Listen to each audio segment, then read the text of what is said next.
All right, we're at the second half of our episode 6 with Al and Cheryl. I'm just going to give it a minute, get some people jumping on. Sorry, we moved inside. We think sometimes it might be the outdoors. Pete is back on with us. Thank you, Pete. We see you out there. Oh my goodness, we are skyrocketing. 5,000 people. Oh, unbelievable. Thank you all for bearing with us. Technology is great until it doesn't work. Bill is dying to know who makes the hand buckets. And you know what I'm thinking? I'm thinking while everybody's checking in real quick,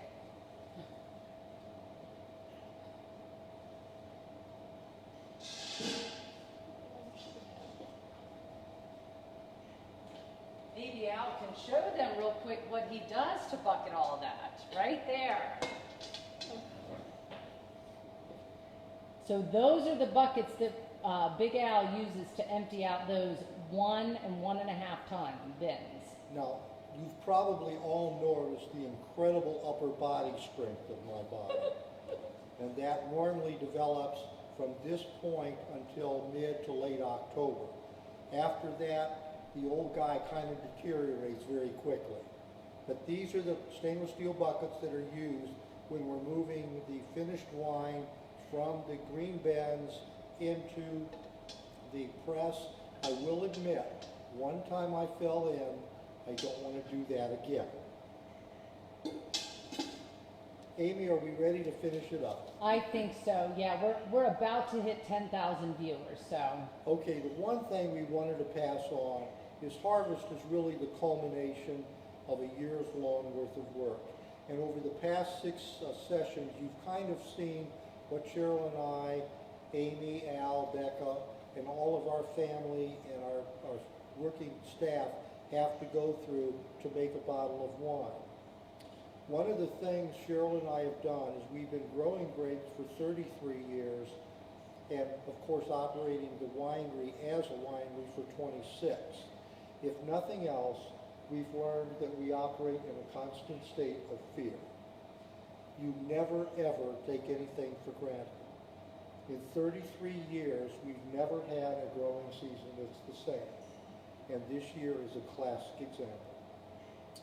We pray for the best, we plan for the worst. And that's about the way I would close out this session, letting you know that our intent is always to make a great wine. But it takes a little bit of work to pull it off. Now, as I mentioned, we are going to repeat the quiz. So this time you have the answers in all of the sessions, even though I will start to read them once again. In SIP trip number 1, we talked about the vineyard. Which of these pests are not, I emphasize the word not, a problem in the vineyard?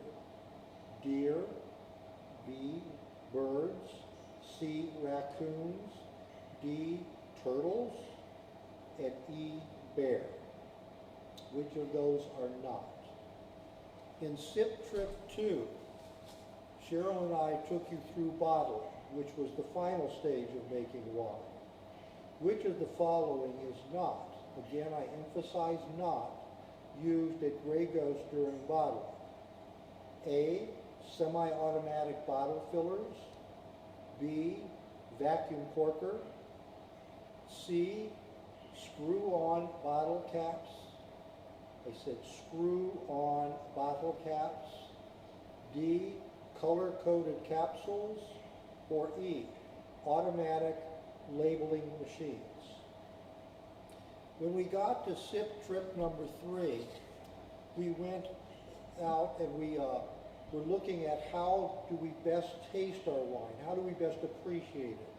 So the question is, which is not part of your training to taste wine during wine appreciation, during session SIP trip 3?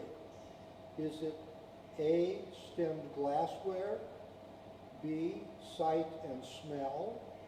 Is it C, sip, slurp, and splash?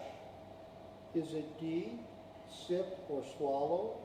Or is it E, I learned that all are used to appreciate my great Grey Ghost wine. Now we go to sip trip number 4.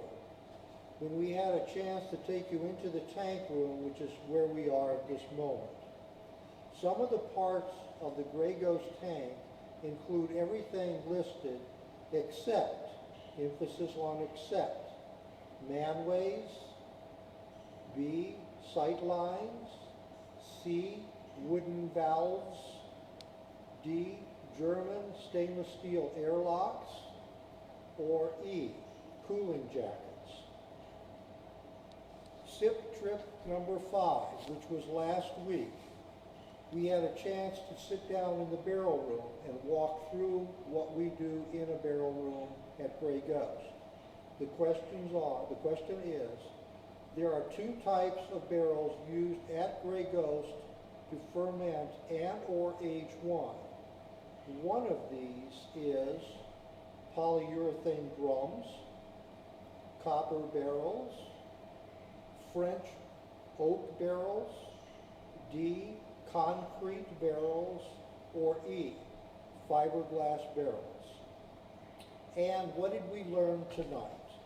Tonight we sat at the crush pad, and the question was, which of the following does not happen at Grey Ghost during harvest?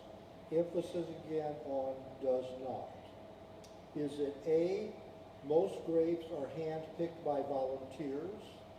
Is it B, both red and white grapes are crushed during processing?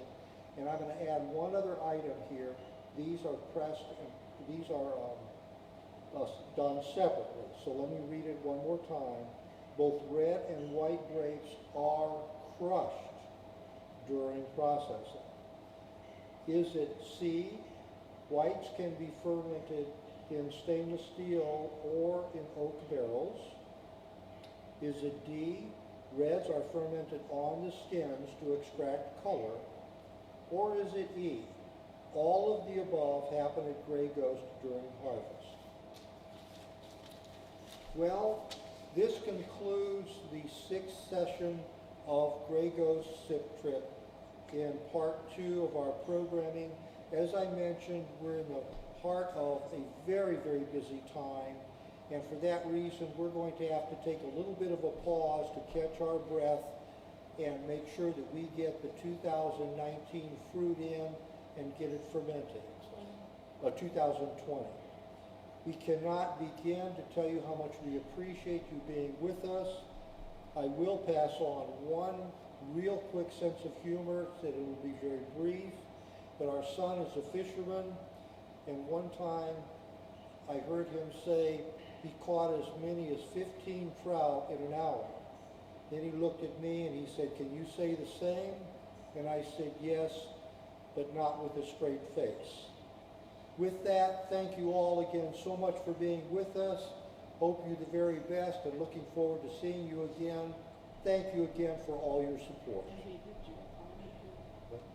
And we bid you a fond adieu.